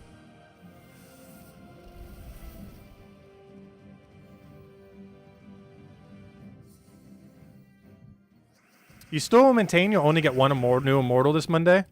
Well, if they do one new immortal, that means we'll have 11. Because that one new immortal will be through the season pass. As well as the goals, PvP goals, I believe you can earn some as well. So you should still be able to get it for free. But if you really want to get it leveled, you'll need to buy the pass. I'll probably only do it this one time. Though after I see the pass, I might not even go for it. Because 15 bucks is a lot for 11-week season thing. On top of everything else they already have. Like, if that was the only season pass in the game, I'd be like, okay, that's not too bad. But on top of, like, the 5 passes that currently exist, 15's a bit pricey for what is basically just pure resources. Not even anything unique. Because I believe there are 0 unique things you technically get from it.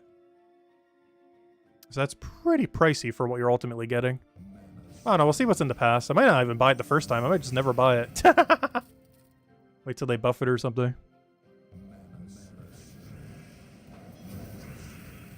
But no, to my understanding, we should have we should be able to own 10 or 11 immortals within literally an hour of the patch on Monday. We might even do a stream way early in Monday morning instead of covering the video immediately. We might just do a stream at 3 a.m. on Monday Reset. Also, why am I losing this fight? I don't know, would you guys be interested in that? A stream at 3 a.m. Eastern Standard Time at Monday Reset time? For the new Immortals? Assuming I wake up in time and don't completely crash. I just feel like that's a really inconvenient time given that like half our viewer base is American time zone. And 3 a.m. is like the most obnoxious time. But that's Gems of War Reset time.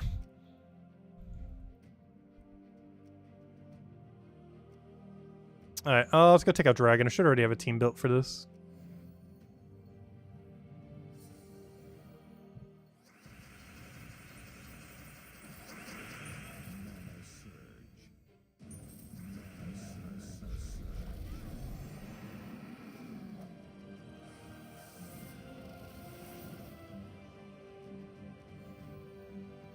What about leveling them up to Immortal 10? How long do you think it'll take? Not long. Within the first season, you should probably be able to get all of them to level 10. Though it really comes down to how many burning marks do we get from goals and the free side, the pass. You get 66% more rewards from the pass if you buy it. But we don't currently know what the current total burning marks are for completing out the free side of the season pass, combined with all the goals. We do know, based on numbers we've seen, that this number will be in the hundreds, possibly even low thousands, for burning marks, which is actually quite a lot. However, we do not know what the specific number is. Like, how many do you get for free, how many do you get from the pass, so on and so forth. We won't know that till Monday exactly. Unless someone already data mined it somewhere. As far as in-game, we won't see it until Monday.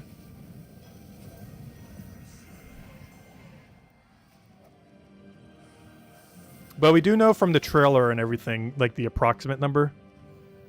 But we currently have no way of knowing the exact number. At least not till Monday.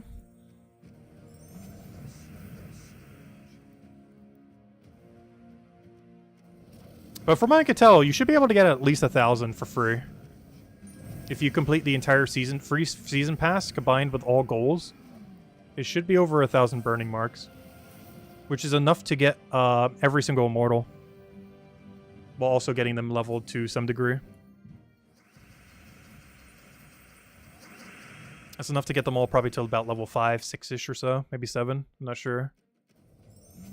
But it could be a lot more than that for free. We don't really know.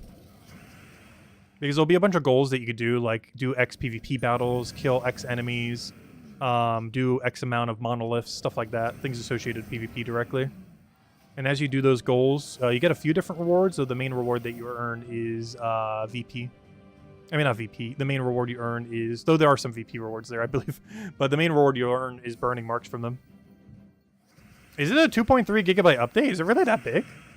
I'm not sure how big the download was because my Steam did it automatically, so I haven't even looked at it.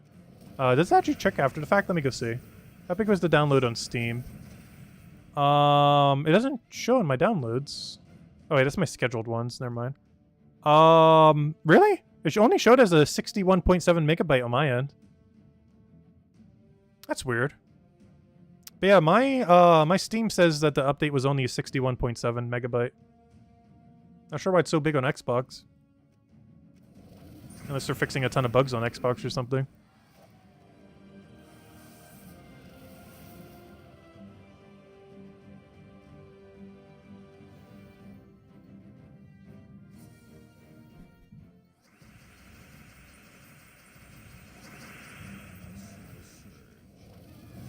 I think I already did 5 battles. I think we're way over the point already. I just realized we were supposed to only do 5 fights, and I think I've been here for the last several minutes. Alright, let me go take out the other category. How are we doing on Valhawks? Gosh, there's too many more buttons here. Where's the Valhawk menu? How have I still gotten 0? No! Alright, let me go take out the other one. I think I have to go build a team, though, for it.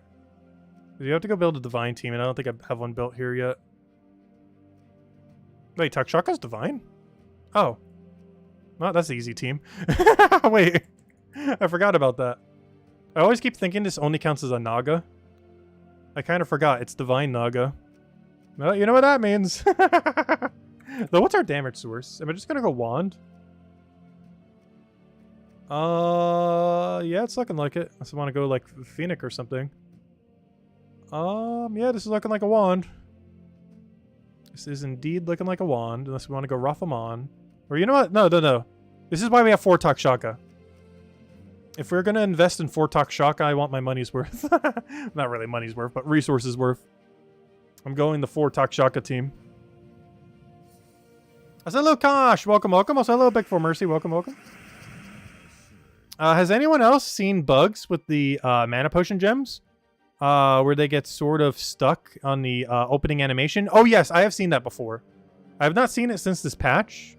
Well, we might, given that we're in a potion gem battle right now. But yes, I have seen that before. I haven't soft locked from it. Normally there's a way around it. But yeah, they get stuck in animation and then trigger delayed. The best way to get out of this is to do a cast. Sometimes clicking escape if you're on PC can get out of it too. Or going into this menu right here, whatever you need to do to click on your platform to do that. But yeah, I haven't been soft locked from it before, but I have seen it. It's been a while. It's really rare. But yeah, I don't think they fixed that either this patch. I haven't seen it yet this patch, but I'm pretty sure they haven't fixed it. That definitely seems like something on the list of things that will never get fixed. It's just one of those bugs that seem to linger forever. And it has existed since potion gems have existed. It's a relatively rare occurrence, though. But yeah, sometimes it gets stuck on the open animation. Like right there. Oh, we got it! There we go! But yeah, I don't even need to go explain an example. That is the potion glitch. So currently, this red potion has not triggered, but the game is wanting to trigger it. So after my next action, it'll trigger it. Is there a way to trigger it early? No. I thought there was. If you have an extra turn ability, you can. Click an auto extra turn ability and it'll do it. But yeah, I have to actually click my ability. So as soon as I click my ability, it's going to create 8 red gems, or however many potion gem does, I keep forgetting. So as soon as I do this... Oh wait, I can't cast. Okay, I'm actually going to have to take a move off the board. That's unfortunate. So after I take this red, it'll create a bunch more red. Actually, can I take something else? I want to take not red if I can help it. No, that's the only move. So I'll take this red and then create red. But, yeah. But yeah, this glitch has been out since potion gems have existed. And has still not been fixed. But yeah, I found it.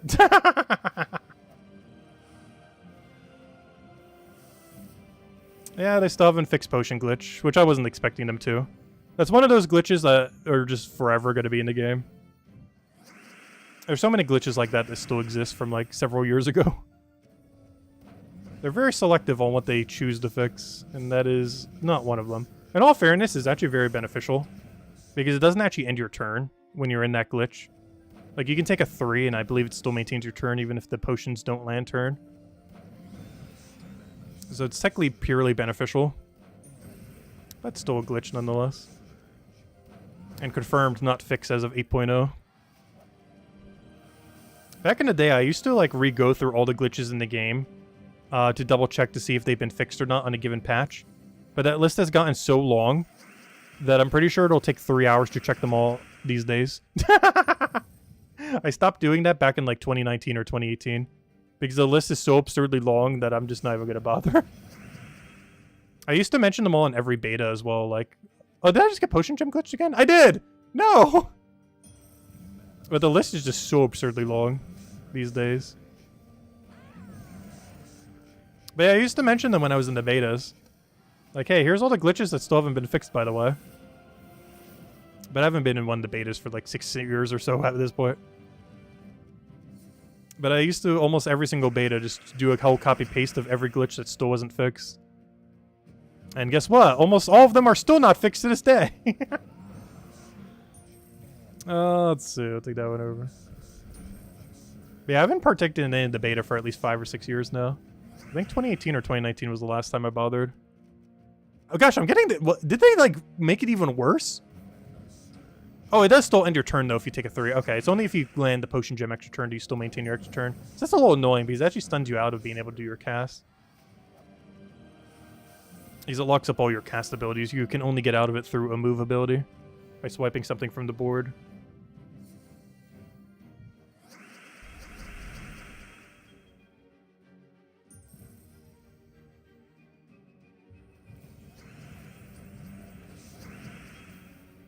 Oh gosh, I'm triggering it like crazy. I think it's the wild cards that are doing it from Takshaka. Because this never happened this much in the past. I think it's the wild card from Takshaka that's making it trigger pretty much every time it happens. Because the interaction with wild card into potion gem seems to be the thing that's making it mess up. Because this didn't do it nearly as much as this in the past.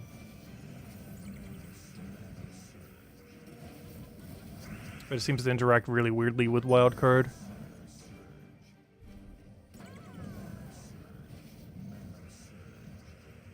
It was possible to do it before wildcard as well, though. So it seems to almost always break with wildcard. Which is why we're seeing it so much right now.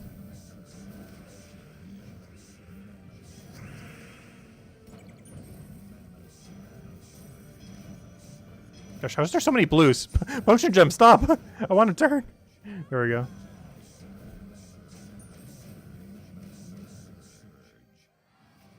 The 2 updates aren't showing yet? Oh, they will. No worries. Neither of them can even be done at the moment, so as long as it's showing by Monday. Because neither of them are currently doable. They both require the PvP update. Actually, that's not true. The 20,000 VP one can technically be done this week, actually. So you can actually do one of the 2. But the one that requires getting a level 10 Immortal is not possible till next week.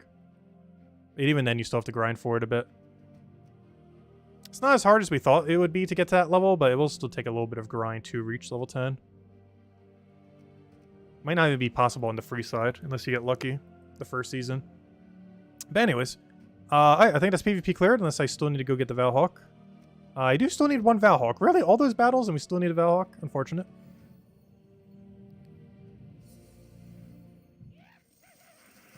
Oh, we got it already. Nice. But yeah, does anyone else have any other questions? Anyone want me to go over? Any other anythings? Because otherwise, I think we might be calling it. I think that's pretty much everything. I'll cover a summary video sometime tomorrow, just kind of going over the Immortals and weapons, more so than anything. Because there's not too much we can really go over other than, you know, what we kind of already explained during the stream. As, other than peeking at them and seeing their values and the drop rates and stuff like that. And seeing like the values of like these and stuff like that. There isn't too much we can access at the moment until Monday. Oh yeah, the final code. Let me go hand out final code. True. So we already handed out the pet code, but let's go hand out another one. And definitely feel free to leave a like on the stream. Helps a lot and is greatly appreciated. Here you guys go. Final code. Enjoy. Let me go read through chat. Let's see. In the forums account, there's a bug reporting. Oh yeah, you can do bug reports there. They do look at those. That's the main way that they check them these days, is by reporting them through the forum. Let's see.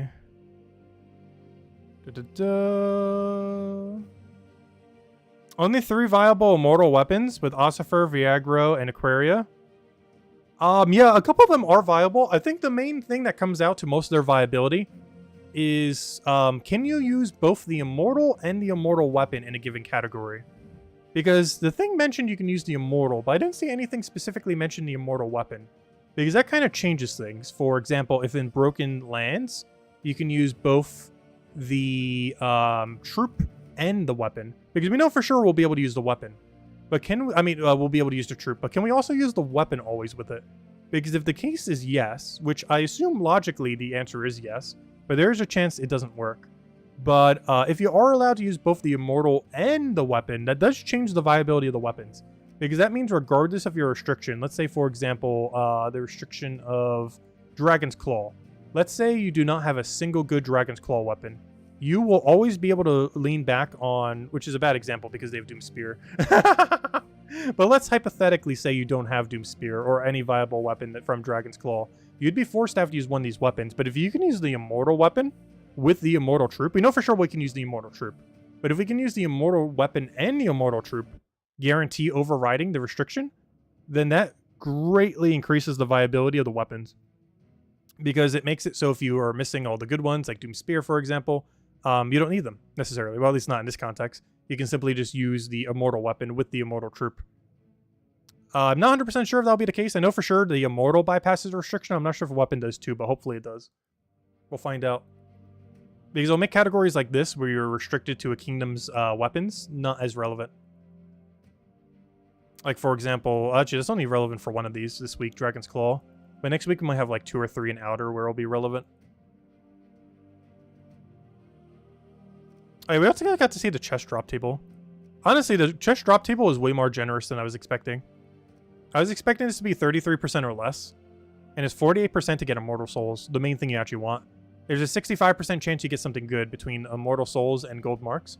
It will be a little bit disappointing getting Gold Marks, but I believe it's like 20 Gold Marks per time you get it. So it's not that bad, to be honest. And then the icons are the one you want to see the least for sure. Silver marks and icons are just trolling. They're like the main worst drop, but they only make up 35% of drop table, so it's not too bad. Only 35% of the time will you get a bad drop.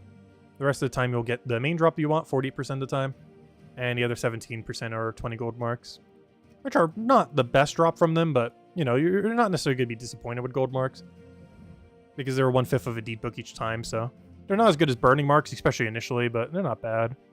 Sadly, these immortals look like mythics. Oh no, they're basically like legends. Every immortal except for Ossifer is basically as good as a legend.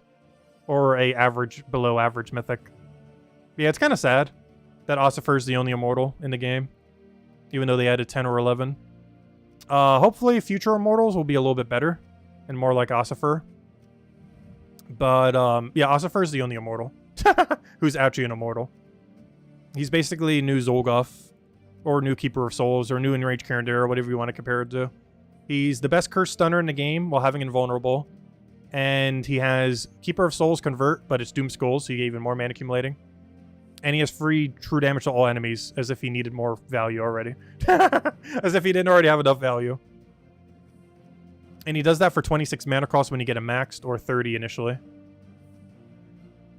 And this, if this gets upgraded to 4 times Cursed Stun, he's probably one of the strongest troops in the entire game. More so than he already is. Because 4 times Cursed Stun, like all enemies instantly, is going to be so absurd. We don't know what they currently will get upgraded to. We don't really know what any of them will be upgraded to when they get maxed out, like level 30 maxed. But if this does 4 times Cursed Stun, it will be laughably broken. I'm really looking forward to that. But yeah, I'm not sure why they only released 1 immortal, but oh well. The only true immortal. The immortal Ossifer. His weapon's insane too. We were talking about it earlier, but Ossifer's blade is really, really, really, really good. It gains auto extra turn when used with him. It converts all skulls to Uber Doom Skulls, which on its own would be horrible, but it then gets to gain a bunch of attack to your hero, which on its own would also be awful. But if Ossifer is on your team, you gain an auto extra turn. He also gets Skull Storm on his knife perk, which I can't show here, but we looked up on Terran's Road earlier. But his knife perk gives Skull Storm, which otherwise he would not have it on his own. So this gives the Skull Storm you need. You get even more Uber Doom Skulls. The guy converts into Doom Skulls onto anything on the board. You basically just get infinite Skull Spam. It's probably going to be the funnest Skull Spam has ever been in a while. And of course you could do it with other things. You could use like a Lord of Slaughter on your team. And then go like Lord of Slaughter, Ossifer's Edge, Ossifer, and then the Mana Accumulator on your last slot. Maybe like Leprechaun or whatever you want to put there. Maybe something that can keep going like a Thrall. Oh, your Thrall would have to be in front of your Ossifer though, but yeah, there's a lot of ways we could run it. But yeah, that's probably the main thing and probably the only thing we're really going to be testing team-wise with these Immortals Maybe we'll make one per category, just to kind of show it. But the only problem with that is the category is going to constantly change. So yeah, honestly, we're probably just only going to be covering Ossifer team. There's not really a reason to cover teams for all the other 9, for 2 reasons. One is that they're almost exclusively going to be using their PvP category, and that PvP category is going to be constantly changing. Like, for example, Broken Lands is currently Naga, but next week it could be Orc, for example. Like you can never make one team and it'll always be the same. But if you're making a general team for just anywheres, like, you know, which Ossifer can be used, he could be used anywheres. All of them can be, but, you know, his viability is usable anywheres. Then that's good. But the problem with the viability of every other mortal is you're only going to be pretty much exclusively using them in their area. Like this dragon, you're only going to be using in Bay of Stars ever. This one, you're only ever going to be using in Mirage's Pass, Central Spire, so on and so forth. Whereas a mortal Ossifer is viable to be used in every game mode. Explore 12, factions, temporary game modes, assuming he is usable in the restriction. Pretty much anywhere, you'll be able to go and use them. Whereas you can't quite do the same with, like, this dragon. Like, you can, especially if you're a newer player and you don't have good damage sources. Actually, I think that's probably the most interesting thing about this Immortals. A brand new account will get access to these really quickly. And these will be your best damage sources, all 10 of them, or 11, or however many exist by the time a new account comes around. They will all be your best damage source, pretty much, even the useless ones. Or maybe not useless, but, you know. Relative to what you have as damage sources early and mid-game, they will be your best damage sources for a while, until you get better options. But Ossifer is the only one that really scales to the end game, though, as far as their overall ability, outside of their category. Because you're barely, like, you can use them in Ancient Ket, but you don't need to use them in Ancient Ket, whereas all these other ones, you basically have to use them in their category for it to really be worth it, compared to Stellaryx or anything else. But anyways, that's version 8.0. We'll be calling it here for now. We will be back tomorrow night, same time as always, 8 p.m. Eastern Standard Time. Do our normal stuff we always do. Unfortunately, we do have to wait all the way until Monday before we can basically partake in the new update. We will be covering a video tomorrow, kind of going over everything we did on stream today, except way more concise. Mostly going over Burning Chest, the 10 Immortals, maybe their weapons a little bit, stuff like that.